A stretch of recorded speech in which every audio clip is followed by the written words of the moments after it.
السلام عليكم ورحمة الله وبركاته. النهاردة هعمل ايه؟ هنعمل عجة مصرية جميلة وهنمشي مع خطوات الفيديو.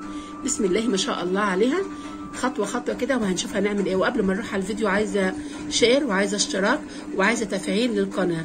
يلا بينا على شرح الفيديو. السلام عليكم ورحمة الله وبركاته. طبعا الأكلة دي أكلة سريعة. طبعا بصلتين مفروكين هما هنقلبهم. طبعا هنا عندي 9 بيضات كانوا في التلاجة، هنا عندي خضرة، هنا عندي كوباية طماطم، هنا قرنية فلفل كده، لو عندك فلفل ألوان فلفل أخضر ممكن تعمليه. هنا بقى نتبل ايه البصلة. طبعا عندي صينية هنا عاملاها بالزيت، وهنشوف هنعمل ايه مع بعض. هنعمل أحلى أكلة انت بتحبيها وبتعمليها، مثلا تعمليها بالطريقه بتاعتي بتبقى جميله جدا. طبعا هنا بحمر البصله زي ما احنا شايفين كده.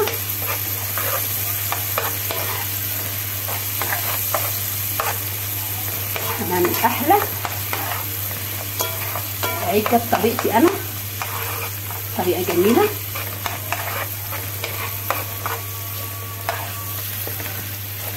ما تاخدش وقت.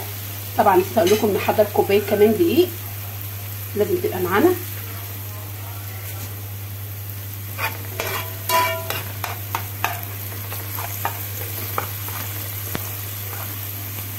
الفلفل والكمون طبعا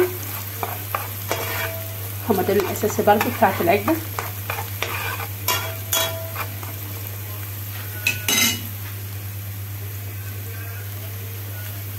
بس كده ايه تتحمر شويه، بتبقى الاكله دي جنبها، يعني انا عملت جنبها فلفل وبتنجان اهو. طبعا الطريقه موجوده على القناه اللي هو بتاعه المسقعه، بتبقى برضه ايه معاها كويسه جدا. بس النهارده احنا بنركز على العجه بطريقه جديده جدا. هتعجبك الطريقه دي وهتعمليها بطريقتي وسهله جدا. اكله خفيفه، والسلام بقى لو جنبها كمان من ايه بطيخ كده ولا حاجه، تبقى الاكله ايه اكتملت، الغدوه كده اكتملت. انا مش عايزه اتحمر اول بصله، هنحط ايه اللي هو طماطمتين بس كده من عندي، 2 بس. وهنحط الفلفل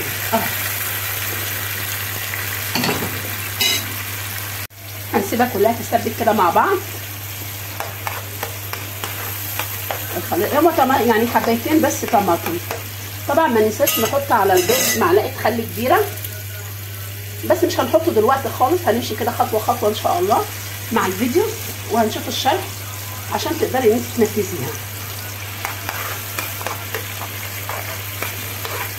احنا حطينا بس ايه ربع معلقه فلفل وربع معلقه ايه كمون. انت عايزه بقى تعملي حاجه حاره ممكن تعملي لها يعني قرن فلفل حراق، بس انا مش عايزاها حاره، انا عايزاها كده. عملت لها فلفل اللي هو العادي. ممكن لو عندك مثلا الفلفل الاحمر الاصفر ممكن تعملي فيها، يعني جميله جدا، اكله جميله جدا. طبعا مش هنحط الخضار دلوقتي، لا احنا هنحط الخضار قبل ما نيجي نطفي عليها عشان تبقى ريحته ايه موجوده فيها.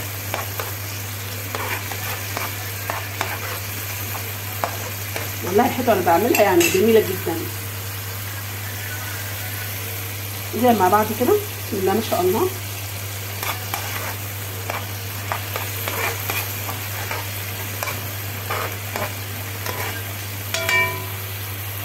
طبعا هنحط الخضار، حطينا كده الخضار وهناخده تقليبتين وهنطفيه. طبعا هنعمل ايه بعد كده؟ هنستناه لما يبرد الخليط وهنشوف هنعمل ايه. تقليبتين كده وهطفي عليه وهسيبه يبرد وهرجع لكم تاني. طبعا كده سيبناها لما بردت خالص. بعد كده هنعمل ايه بقى؟ هنجيب كوبايه الدقيق، كوبايه دقيق اهي زي ما احنا شايفين كده، كوبايه، وهنقلبها مع بعض كده،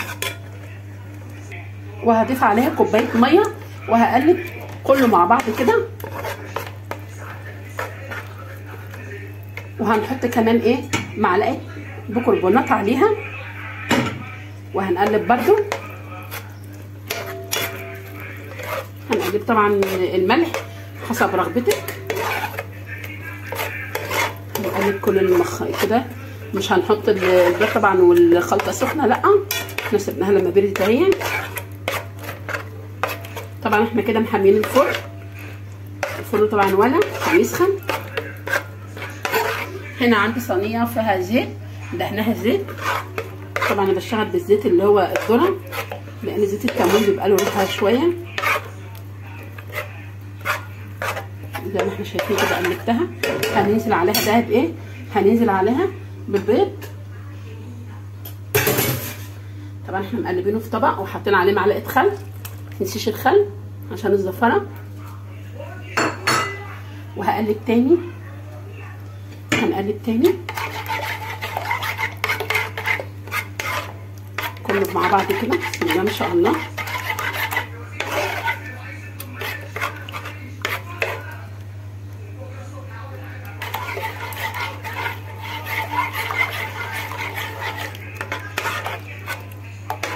طبعا عايزه تعملي جنبها بطاطس محمره، اي حاجه تعمليها جنبها بتبقى ماشيه وجميله. بعد كده هنصب الخليط ده في الصينيه اللي احنا دهنينه زيت. ولازم الملح طبعا حسب رغبتك زي ما احنا شايفين كده. والخضره بتاعتها زي ما انا قلت لكم نحطها اخر حاجه علشان الريحه بتاعتها تبقى جميله، ما تخليهاش ايه تسبك مع الطماطم. لا، خطوه خطوه كده مع الفيديو هتعملي احلى فيديو يعني بالطريقه بتاعتي. بسم الله ما شاء الله. طبعا زي ما احنا شايفين الشكل كده. هنحطها بقى ايه في الفرن شويه تحمر من تحت، وبعد كده نديها اللون اللي هو ايه القرمز اللي هو الاحمر الخفيف ده. يلا بينا ندخلها الفرن. بعد كده ايه ما ولعت الفرن درجه ان هو حمى وتاكد ان هو سخن، هنحطها على البلاطه بتاعه الفرن. وبكده يا حبايب قلبي اكون انا خلصت احلى صينيه عجه. بسم الله ما شاء الله. شايفين الجمال؟ بسم الله ما شاء الله. وشايفين الصينيه ما تلزقش فيها اي حاجه خالص.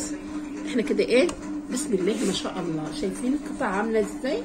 الصينيه دي تقضي 9 تنفار اقسم بالله لانها جميله جدا. بسم الله ما شاء الله. اللهم صل على النبي. شايفين الجمال؟ الله اكبر، يعني جميله جدا. وطبعا هتعملي جنبها طبق فلفل وبرنجان، وما ننساش البطيخ والكنتالوب. بسم الله ما شاء الله. السنه دي طالعه كتير منه فلسه في اوله كده، وجبناه برده جنب الاكله. وزي ما احنا كده طلعناها كده في الطبق. بسم الله ما شاء الله. مفيش اي خالص، مش متهريده خالص، يعني مش مفروكه منك كده، لا بالعكس كلها جميله جدا. وزي ما احنا شايفين الصينيه ولا كأن عاملين فيها اي حاجه. ليه؟ لان المقادير مظبوطه، ولو مشيتي على المقادير دي هتطلعي احلى طبق عجه وتسعدي بها اسرتك بطريقه جديده جدا جميله جدا ومفيده في نفس الوقت. والصينيه دي ممكن يعني الحته منها اصلا يعني بتكفي نفر والله، يعني بتبقى كتيره كمان. طبعا فلفل مسقعه زي ما احنا شايفين كده. بسم الله ما شاء الله عليه. طبعا الطريقه موجوده بتاعت المسقعه على القناه، عشان كده انا ما عملتهاش. جنبها بطاطس محمره، عايزه جنبها مثلا تعملي اللي هي الطماطم اللي هي بالخضره وبالثوم، بتبقى برده جميله برده كتبليع لها. اي حاجه بتمشي مع الاكله دي لانها دي اكله نواشف واكله جميله جدا وكلنا بنحبها في الصيف. واشوفكم ان شاء الله كده في فيديو اخر من مطبخنا الشعبي. والسلام عليكم ورحمه الله وبركاته.